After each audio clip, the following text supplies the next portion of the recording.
Well, that was disappointing, but not surprising.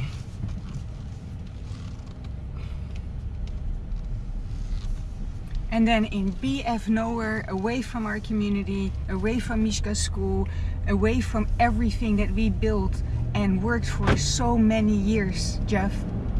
So many years. We invested in our community, in Erin Callanan, since we were in Whole Village together.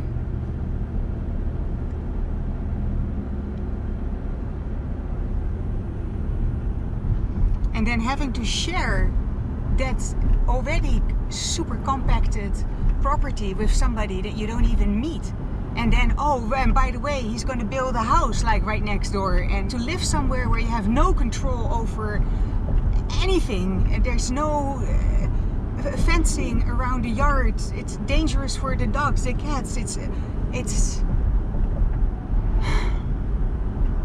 Yeah, it is what it is. I mean, you know, it's not suitable. End of story. And how can we do what we do in that environment? Man, these are massive rigs, eh? You're such a farmer, eh? You get excited when you see those massive rigs. Yeah, yeah. Ooh, these are nice cherry trees, eh?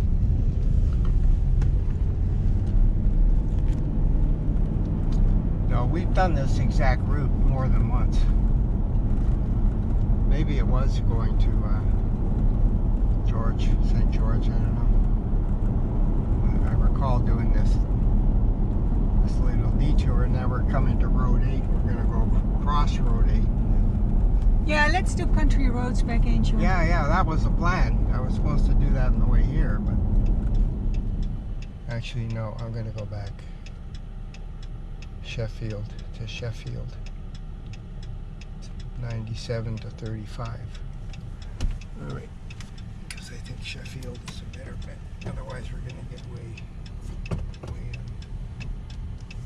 out of whack.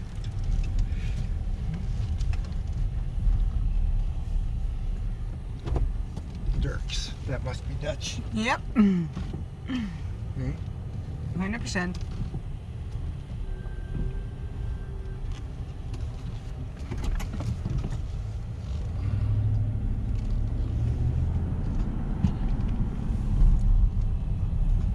Shallard. I thought it was Sheffield. Fuck.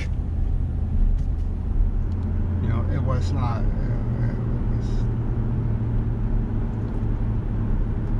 It just didn't. It didn't meet any of our criteria for what we're actually looking for. So, you know, whether it was the outbuildings, the house, the location, The price. it was all wrong. So. Bedrooms, the size of closets with no headspace. How can we stuff our teenagers in there?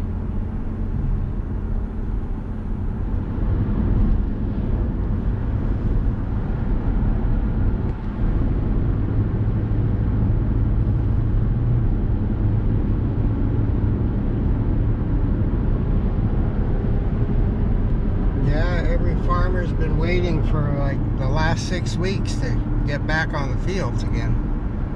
They had a little teaser in April, the warm weather. A couple of guys got out there on the early fields, got a few things planted, and then they just had to sit and wait. It rained, it snowed, it rained some more, and then it snowed, and then it rained, and anyway, now it's nice. So my farming career was going full blast in Bowmanville in 1978, and then we shut it down, liquidated it, ended up with a tidy profit at the end, amazingly enough, and used that to fund our travels, which eventually brought us to the border of Turkey and Iran. So we joined up with these Pakistanis in a caravan. By then, we had been processed through the border, which was a miracle in itself. The customs officials showed up and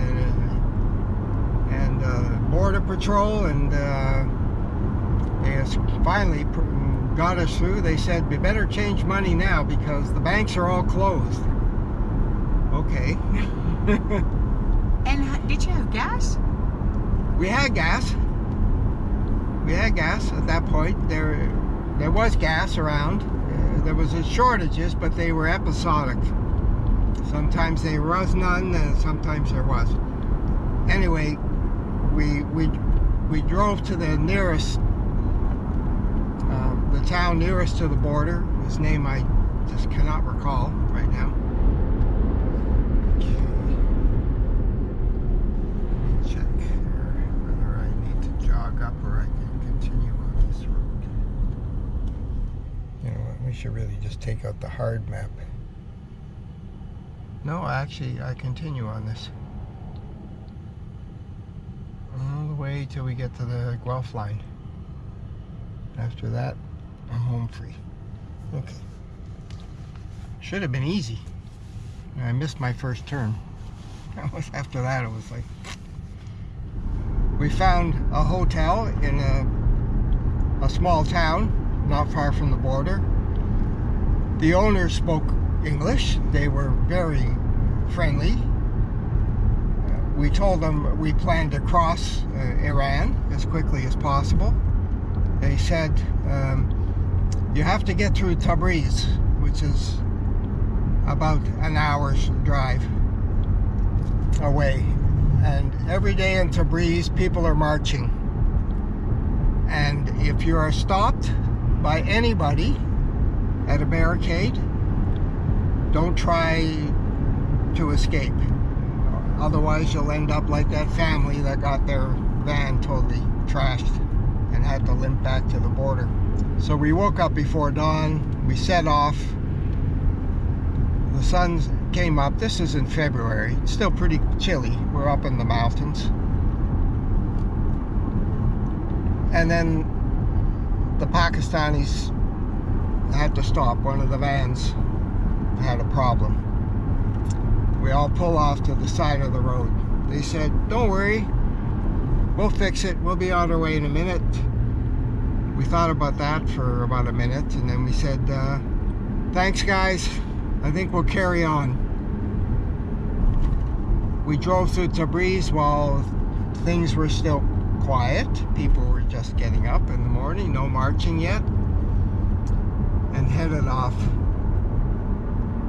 to Tehran. And where was Khomeini at the time? Khomeini was in a plane flying from Paris to Tehran, circling the airport at Tehran. The plane was not allowed to land. They blocked the runways. It flew back to Paris. He did that 3 days in a row. And that was the 3 days that we were traveling through Iran. The police were in their police stations. The army was in their barracks. The banks were closed. As we got close to Tehran, we discovered there was no gas. You'd come on a line of cars pulled off to the side of the road, like maybe 2 kilometers long. Like it would go on and on and on and on and on. And at the end would be a gas station with no gas. And periodically a tanker truck would show up and dump some gas in the gas station, and people would be able to refuel. But it was totally chaotic. And amazingly enough, we were treated as guests in Iran. And even though we had absolutely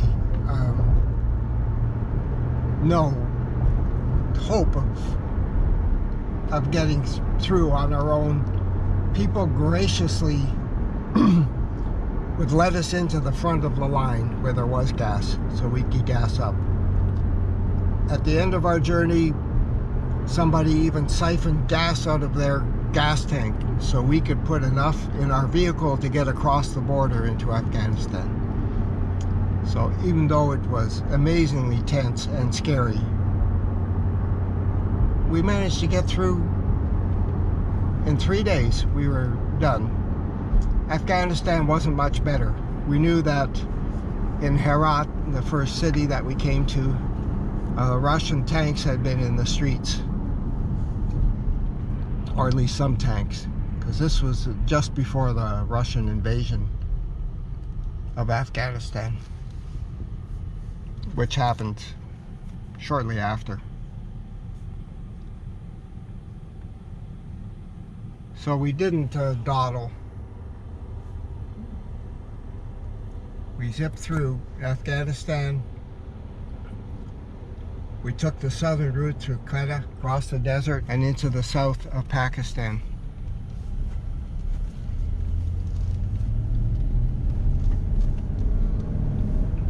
And then drove north up the Indus Valley to Lahore, intending to cross into India, except we discovered that we had the wrong kind of insurance, which is very easy to get in Europe. The proper insurance is very simple to get, but for some reason it was impossible to get it in Pakistan. And so we contacted the Canadian Embassy in Islamabad, the capital city. We met some lovely Canadians working at the embassy there. Paul Barton, just a wonderful guy, and he kind of took us under his wing and said he would try to figure something out for us. Meanwhile, he introduced us to someone he knew, Dr. Lowell Callahan, who worked for Church World Service. We met with Callahan. He was looking for people that could do agricultural development work up in the Swat Valley in the northwest frontier province of Pakistan. And he needed somebody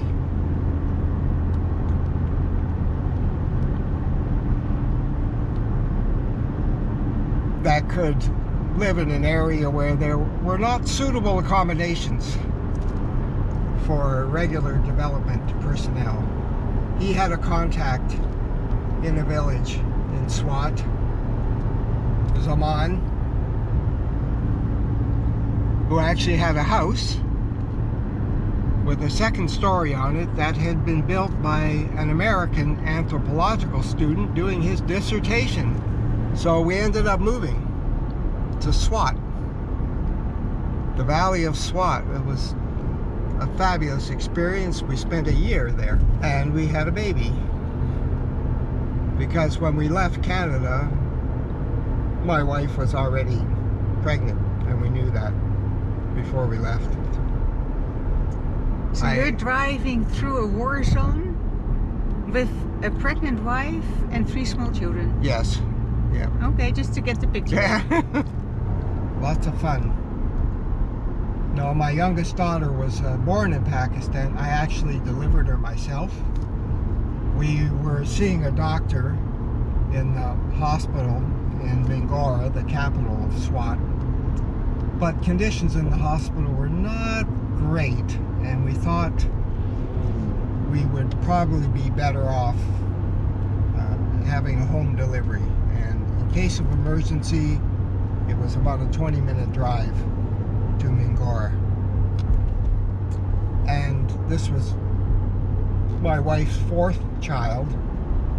I had been present at the delivery of number 2 and number 3, which were done by professionals. They were very easy deliveries, and fortunately this was also a very easy delivery.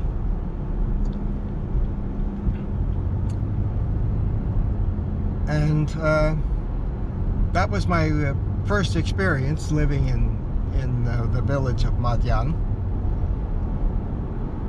of dealing with upper class landlords. I became friends with a landowner. He owned 1,500 acres, which in Pakistan is like huge, huge. Came with a village. He had a lovely compound, which was equipped with all the latest appliances. He had been educated in England. His children were educated in England. And we were working with him to develop an agricultural development project based on refurbishing an abandoned motel and setting up a tourist based agricultural enterprise where we would grow the food to supply the tourists, who would mostly be diplomats who would fly in on the newly opened airport in Swat. So instead of a 6-hour just crazy drive from Islamabad over the Malacan Pass at 7,000 feet and down into the valley of Swat, it would be a 45-minute hop in a commuter plane. So we foresaw there would be wonderful opportunities to grow tourism and then use that as our excuse for agricultural development, which was our real purpose in being there. Political events prevented that from coming to fruition. It turned out that the people we were working with were members of the PPP, which was the political party that was on the outside. Okay, man, what are you doing? Why are you sitting there? You have the right of way.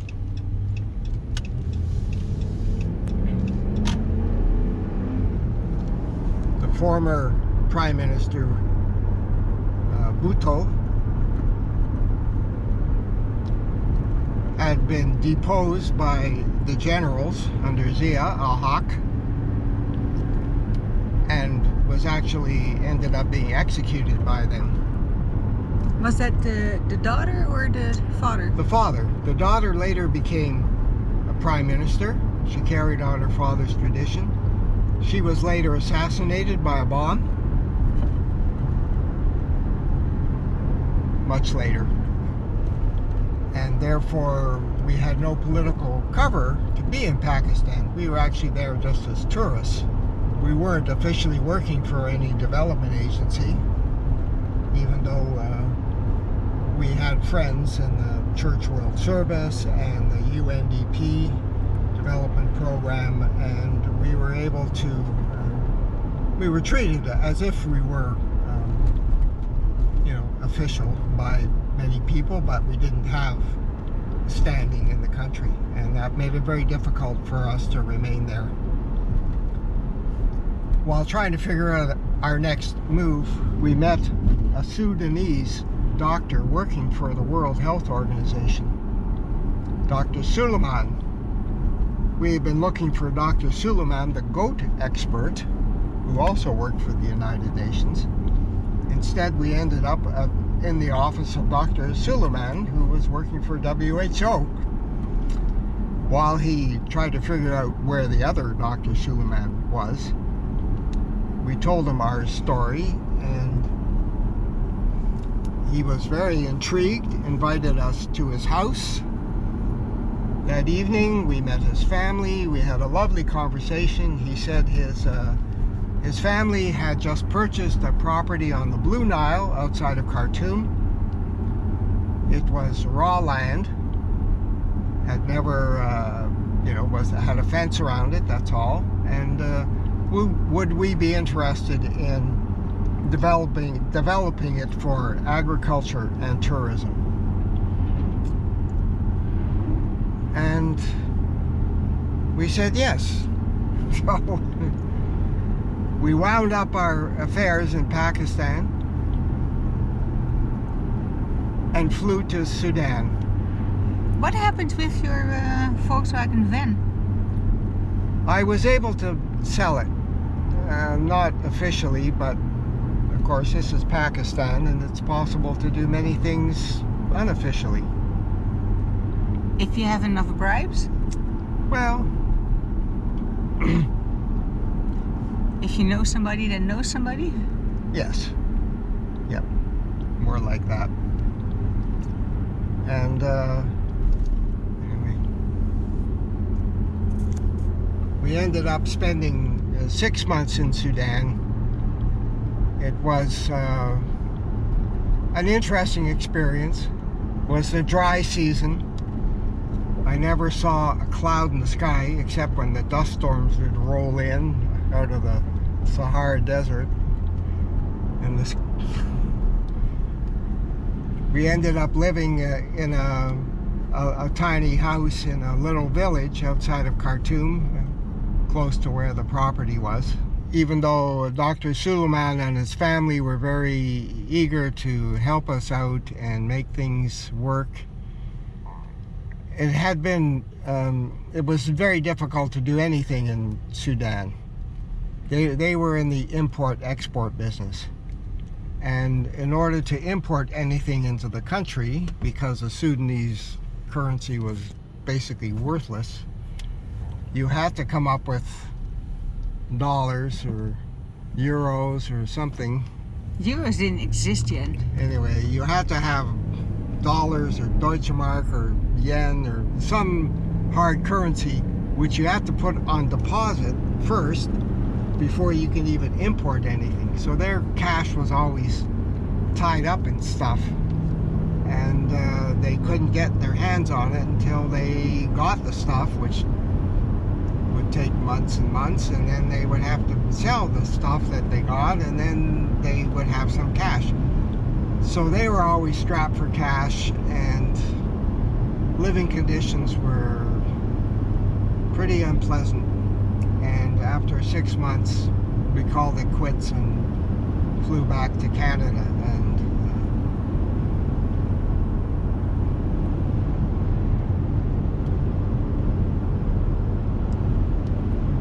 And that was in the summer of 1980 that we ended up back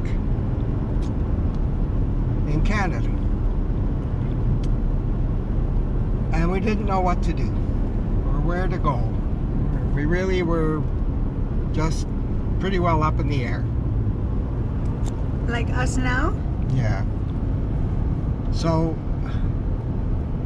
we ended up finding another Volkswagen van. This time not fitted for camping, just a standard van. And we drove east. I had been to the West Coast, but I had never been to the East Coast. And so we drove, and we ended up on Cape Breton Island.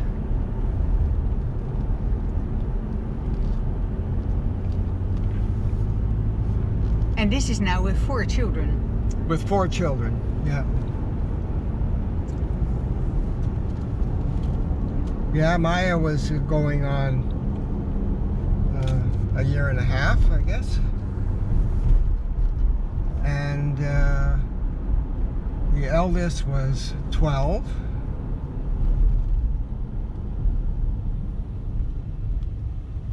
"13, and the other 2 in between.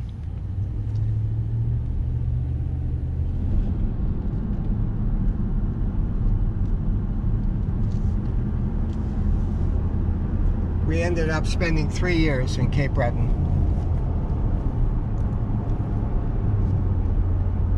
With the help of my parents, ever faithful parents who kept bailing me out of my misadventures, we bought a large house in the village of Middle River and turned it into a bed and breakfast. It had been like a way station, a hotel, horse and buggy days.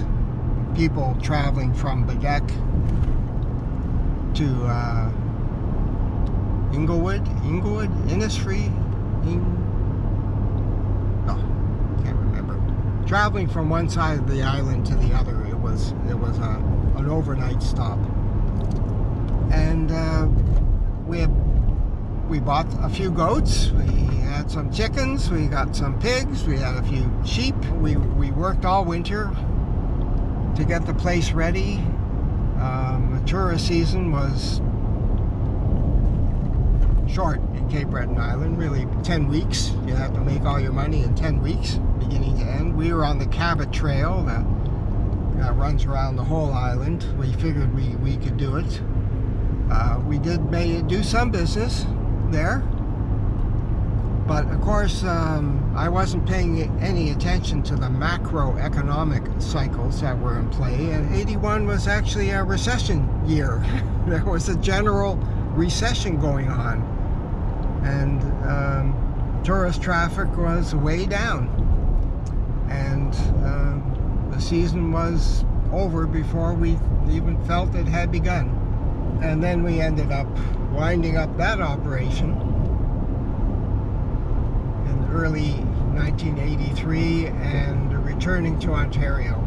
I'm also expecting that we're entering a period of fairly steep inflation, where prices for everything are going to go up because a huge amount of money has been pumped into the financial system to keep the economy alive during this pandemic. And meanwhile, productivity and investment in infrastructure has declined, and so there's going to be a lot of money chasing a good return in the foreseeable future, which translates to inflation, prices going up.